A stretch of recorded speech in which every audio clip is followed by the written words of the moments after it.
we are going to be doing our Ustrasana Camel Pose, so please make sure that you have a blanket or any cushions or towels nearby to roll up and place underneath your knees to place on your mat. You're going to want to allow this comfort for your stability of your knees. I specifically like to have at least one ply, and that way it just builds a little bit more stability. Knees are going to be about hip distance or 4 to 6 inches apart, and so I'll show you from the front view, 4 to 6 inches apart. It's a nice option to utilize a block, and you can place the block between the thighs so that you can get an idea of what that distance is for you. You want to have your knees beneath the hip flexors, shoulders over hips. Your feet are the number 11.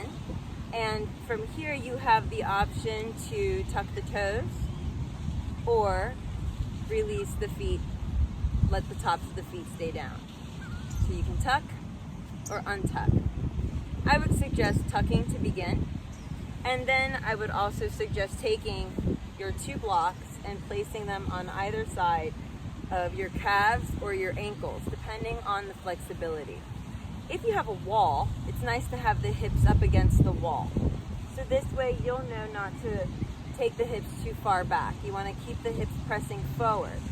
So as you do that, and I'll just place the blocks in front of me for now, you're going to want to squeeze the thighs towards one another, and imagine that you had that block between, or even place an additional block between and squeeze that block.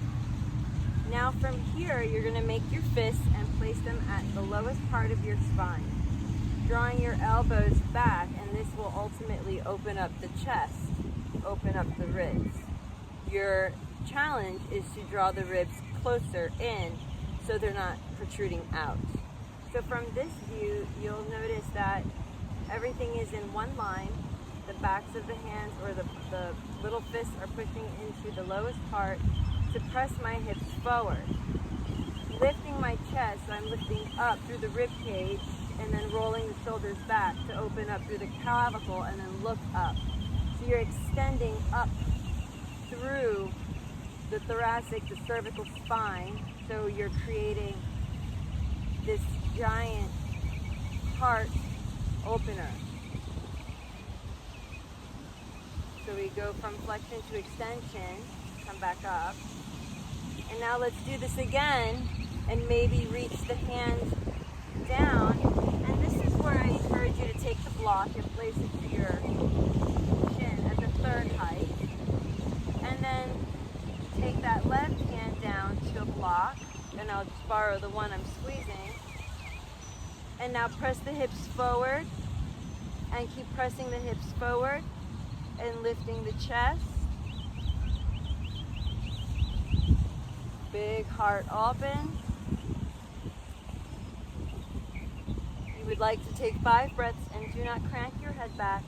And then slowly you're going to start to come up. And then from here, you draw your hips back, hands down or to your blocks, depending on your level, your height. And then we're going to come back up. And you can take your knee slightly wider. So variation, I'll show from the front now. 6 inches to 8 inches. Blocks on either side of your calves. They can also be at the ankles. As you're pressing the hips forward, you're lifting up through the lower abdominals and through the lower ribs. Lifting up your heart, look back. Roll the shoulders back, reach down towards your blocks. Keep squeezing the tummy muscles so that you are protecting your spine as you're creating this big extension. And then when you're ready, you're going to come back up the way you came in. You'd want to sustain the pose for at least 5 rounds of breath. And also keep in mind, let's come down to seated, that if you're cranking your neck back too much, then you're not able to breathe. What you're doing is impinging the cervical spine. So you're going to want to keep the neck in a space as though the hand was cradling your head and finding that support there. I hope this helped you, and as always, please comment, ask questions, and send emails, as I'm always a student as well as a teacher, as y'all are my greatest teachers. Thank you so much, and may you have a blessed day.